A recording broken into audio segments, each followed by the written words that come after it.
नमस्कार. आईची चव या किचनमध्ये आपल्या सर्वांचे मनपूर्वक स्वागत आहे. तर आजच्या व्हिडिओमध्ये मी आपल्याला पापलेट फ्राय ची रेसिपी दाखवणार आहे माझ्या पद्धतीची. तर चला सुरुवात करूया. तर समोर पाहताय की मी पापलेटसाठी काय काय मसाले घेतलेत. इथे मी पापलेट स्वच्छ धुवून त्याला चिरा करून घेतलेला आहे. त्याच्यानंतर इथे मी सगळे मसाले घेतले जे मी पापलेटला लावणार आहे.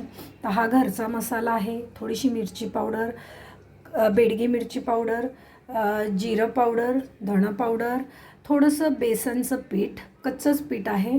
त्यानंतर हळद आणि चवीप्रमाणे मीठ घेतलं आहे. इथे मी एक वाटण करून घेतलेलं आहे ज्यात आलं, लसूण, हिरवी मिरची, पुदिना आणि कोथिंबीर असं मी वाटून घेतलेलं आहे.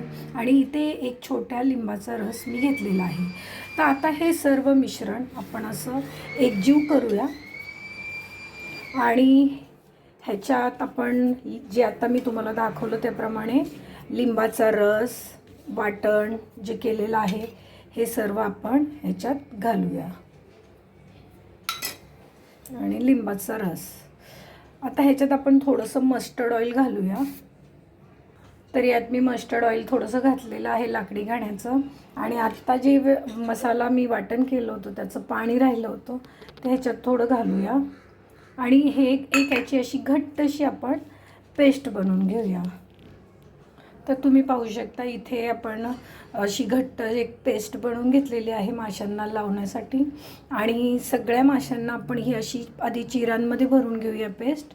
आणि आतमध्ये जो भाग असतो मुंडीचा तिथेही हे आपण मसाला भरून घेऊया. असे सगळ्या माशांना पण लावून घेऊ. तर तुम्ही पाहू शकता सर्व माशाला छान असा मसाला लावून झालेला आहे. चिरांमध्ये पूर्ण आणि मुंडीच्या आतल्या भागात मसाला पूर्ण लावून झालेला आहे.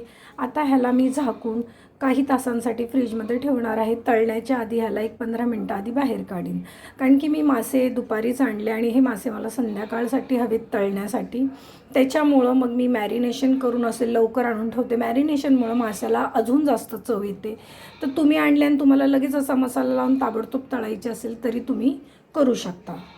तुम्ही पाहू शकता की मी मॅरिनेशन केल्यावर हे मासे फ्रीजमध्ये ठेवले होते. तर 3 तासाचं मॅरिनेशन प्रॉपर झालेलं आहे. आणि आता ह्याला मी तळण्यासाठी घेत आहे.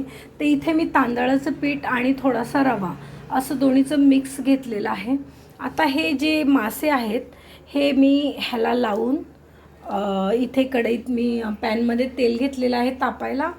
तर हे मासे ह्या पद्धतीने पूर्ण आपण रवा आणि तांदळाच्या पिठात मिक्स करून असं तळायला घेऊया.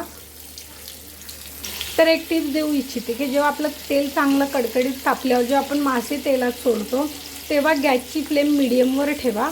आणि त्याच्यानंतर असं झाकण झाका.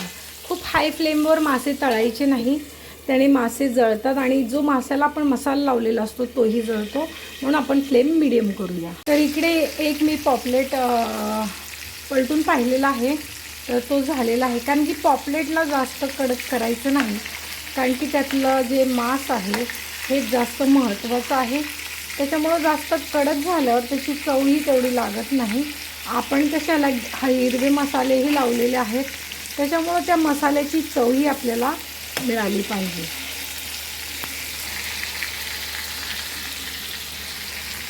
तर तुम्ही पाहू शकता आपले सगळे पापलेट फ्राय झालेले आहेत. आणि इथे मी एक ताट तयार केलेला आहे ज्याच्यात बांगड्याचा रस्सा, कांदा, इंद्रायणी भात, भाकरी. आणि आता हा पापलेट जो फिश आहे, मुलांनाही भूक लागलेली आहे तर हे ताट मुलांसाठी वाढलेलं आहे.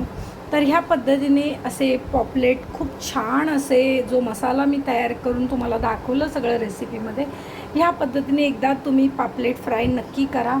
खूप चविष्ट आणि खूप अप्रतिम असं होतं. आणि ह्या पद्धतीने तुम्ही करा ही रेसिपी. आणि केल्यानंतर कसं वाटलं मला नक्की कमेंटमध्ये कळवा. अशाच नवीन नवीन रेसिपी तुमच्यापर्यंत पोहोचण्यासाठी माझ्या चॅनलला लाईक, शेअर, सबस्क्राईब करायला विसरू नका. भेटूया पुन्हा पुढच्या व्हिडिओत नवीन रेसिपीसह.